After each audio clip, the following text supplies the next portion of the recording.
The pickup there, and it'll be second down. And in this situation with a lead fourth quarter, they're liking keeping the ball on the ground, I'm sure. It's just smart football, but, you know, the defense has to know it as well. They've got to stop them here. So now we're going to see that loading the box in a big way. 6, 7, 8, 9, whatever it's going to take, puts a little bit more pressure on your big offensive line. And he is met at the line of scrimmage, and he goes down right there.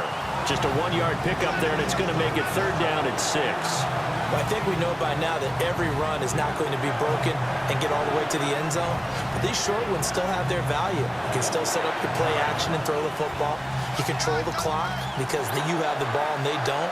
And often the physicality sets the tempo for the game. Play clock winding down. Throwing is Garoppolo on third down. Got a man over the middle. It's Williams.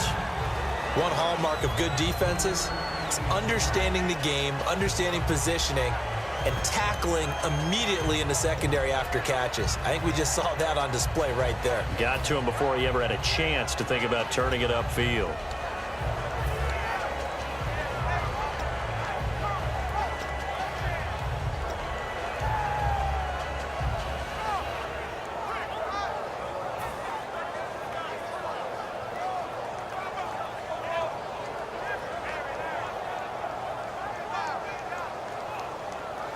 NFL teams last year a little under 50% on fourth down conversions. This is a bit tougher.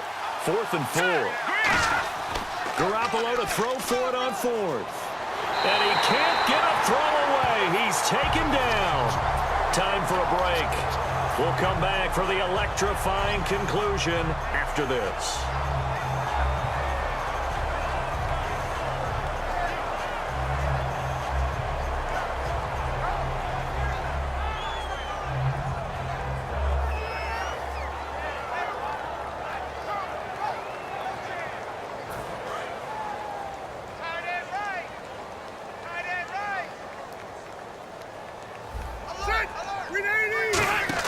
Back to throw. Finding his safety valve here. That's complete. Call it a 3-yard gain, and it'll make it a second down. Was that a receiver? Yeah, actually it was. It was a running back who was a receiver on the play. Ike's been spending time in the receiver drills getting his feet down. Well, those guys out of the backfield, they got to be good, agile with their feet. He showed the agility there with a toe tap. No doubt about it. It's like he'd run to ballet school. Got the toes down and stayed in bounds. And he'll get it down here to the 43. It goes as a gain of 8, and it moves the chains. Now hold everything here. We're going to get a timeout by the offense. It's just their first. They've got 2 more to use here in the final stages. So here we go, 1st and 10 now. Hey, got 3 down. He'll look to throw. Rolling to his left. He's going to let it. And, oh, a crusher there as it's intercepted. Picked off by the safety, Reggie Nelson. And a big turnover there as his guys will get the football back. The Bears offense now gets set to head back onto the field. They have the lead, still a 1-possession game, but the defense got the stop. They've got the football now, just salted away, right? Exactly. That's all the defense is counting on from their offense. They did their job in a big way. You know they're over on the sidelines now starting to take their tape off and, hey, we've done this thing. The offense has to put it away, and that means ball security. Absolutely. Stranger things have happened.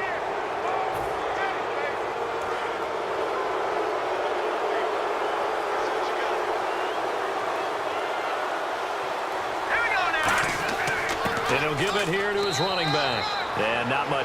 And now the Packers going to take another timeout. That'll leave them with just 1 remaining in this 4th quarter of play. That's a good play by the guys on the defensive side of the ball. Held them to a gain of 2. And that changes the playbook a little bit now for the guy calling plays. 2nd and 8. Now he's got to probably think about going to the air instead of maybe staying with the ground game. Looking to throw. Garoppolo. And he fires one incomplete. The tight end, Luke Wilson, was the target. And it's 3rd down. As tight ends go, he might not provide the super flashy plays very often, but he's pretty reliable. Usually an excellent target and normally catches what's thrown to him, but he didn't on that play. Sims. So a nice job to break the 1 tackle, but not much daylight after that as he's brought down. And a timeout here. Timeout taken, whistles blown. Timeout taken by the receiving team. It'll be their third and final timeout, so as they talk things over, we'll step aside.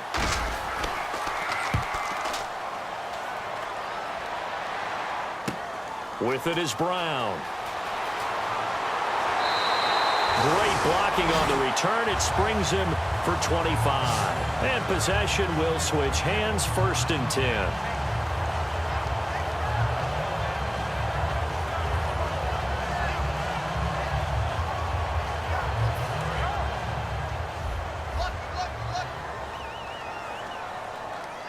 Again, we'll see the pistol here.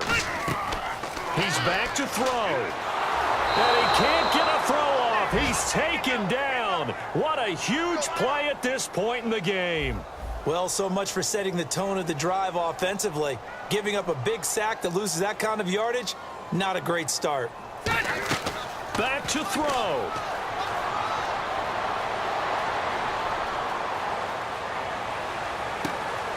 And, a crusher there as it's intercepted. Terrence Newman with a pick. And he'll get this back to the 32-yard line.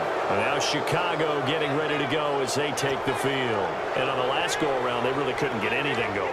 They had to punt from deep inside their own territory, which means you're going to lose the field position battle as a general rule. What they're looking for now is a little more consistency, move the ball at least a few times on offense, get a couple of first downs, and hopefully flip the field. Yeah, just something to build off of. That's what they're looking for here.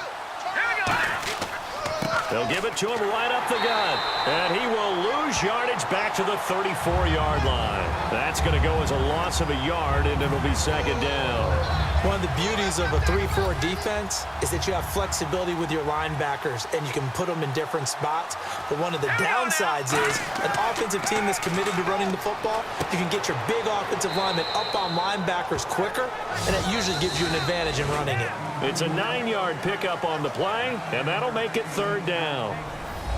A road win in the National Football League. Charles, you never take that for granted no matter who you're playing, no matter where you're playing. You take it and you run with it.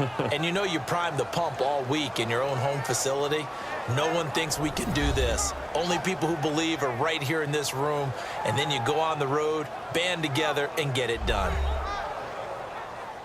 So for Chicago, their winning ways continue as they get it up to 7-0. And they'll get a few extra days to get ready for next week, where they take on the Minnesota Vikings. Meanwhile, for the Packers, they can't quite seem to turn things around as they fall into 2-4.